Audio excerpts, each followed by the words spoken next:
Hi friends, आज हम लोग देखेंगे कि हमारा जो इलेक्ट्रॉनिक सिस्टम जो होता है उसके बेसिक पार्ट्स क्या क्या होते हैं। तो सबसे पहले हम लोग ये जान लेते हैं कि सिस्टम किसको बोलते हैं। तो सिस्टम क्या होता है, सेट्स ऑफ कंपोनेंट होते हैं जो कि स्पेसिफिक टास्क के परफॉर्म के लिए यूज़ होता है।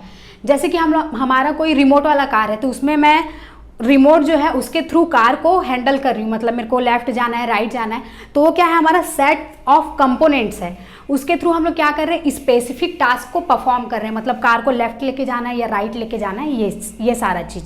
उसके बाद हम लोग देखेंगे इलेक्ट्रॉनिक सिस्टम डिज़ाइन क्या होता है। तो इसके कुछ एग्जांपल होते हैं, जैसे कि रजिस्टर, कैपेसिटर, डायोड, ये सब के थ्रू हम लोग कैसे, मतलब कि उस इलेक्ट्रॉनिक कंपोनेंट्स के थ्रू कैसे हम लोग स्पेसिफिक टास्क को परफॉर्म कर सकते हैं।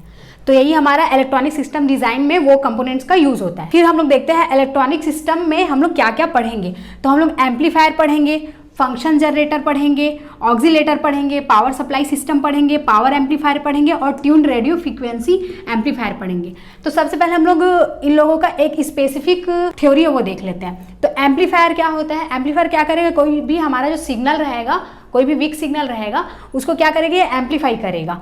उसके बाद जो हमारा फंक्शन जनरेटर है वो डिजायर्ड फ्रीक्वेंसी और डिजायर एम्पलीट्यूड का जो सिग्नल है वो हमें देता है ये।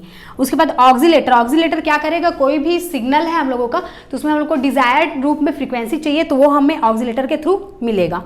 और पावर सप्लाई सिस्टम के थ्रू हम लोग कोई भी हमारा इनपुट एसी सिग्नल रहेगा उसको कैसे हम लोग डिजायर्ड डीसी सिग्नल में कन्वर्ट करके और उसके जो एम्पलीट्यूड है उसको भी डिजायर्ड लेवल में कैसे हम लोग प्राप्त कर सकते हैं वो देखेंगे इसमें।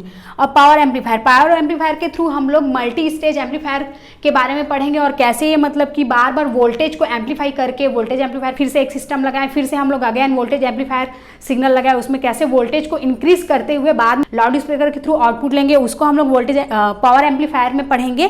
फिर आता है हम लोग का ट्यून रेडियो फ्रीक्वेंसी एम्पलीफायर।